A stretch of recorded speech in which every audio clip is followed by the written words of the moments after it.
আমার আব্বা কৃষক মানুষ।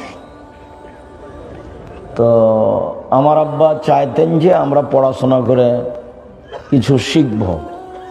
তা আমরা ভাঙাচুরা শিখার ভিত্তিতে আমরা ছেলে মেয়েকে শিক্ষা দেওয়ার ব্যাপারে কিছুটা ঘাটতি রাখছি, এটা আমার বিবেচনায় কোনোদিন আসেনি, আর আমি কোনোদিন ছোট চিন্তাও করিনি। আল্লাহ সর্বশক্তিমান, সব কিছু তিনি করতে পারেন, তার কাছে বড় আশা করাই ভালো। বড় আশা করলে তিনি পূর্ণ করতে পারেন। তিনি তো আর মানুষ নন যে আমাকে বলবেন যে তুমি এত বড় দাবি করো কোথা থেকে, আমি কোথা থেকে দিব। এভাবে কি আল্লাহ বলবেন?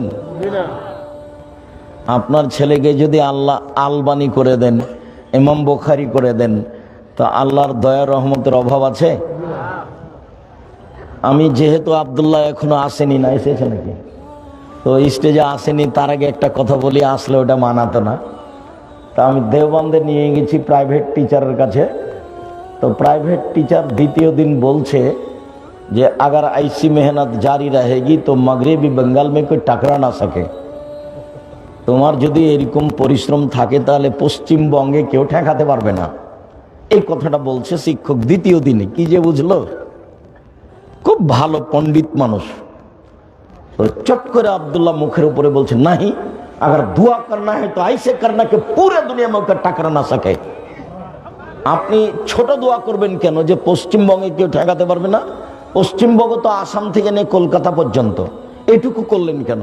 যদি দোয়া আমার জন্য করা লাগে এমন করেন পৃথিবীতে কেউ যেন ঠেকাতে না পারে, এইরকম দোয়া করবেন। আমিও ভাবিনি যে আব্দুল্লাহ এটা বলবে, আমিও অবাক, হুজুরও অবাক।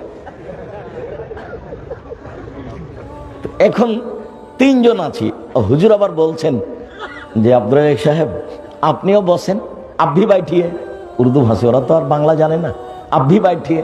আমি একটু হেসে উঠলাম, আচ্ছা ঠিক আছে, मैं भी बैठूंगा। তো ইন্ডিয়ান 4000 টাকা মাসে নিবে। তা আমি বলছি যে ভিন্ন করে পড়াতে হবে, তো আরো যে 5 জন ছেলে বসবে তার সাথে নয়।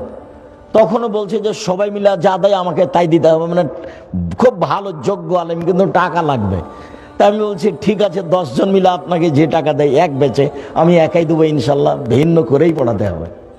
বলে ঠিক আছে, তাই হলো।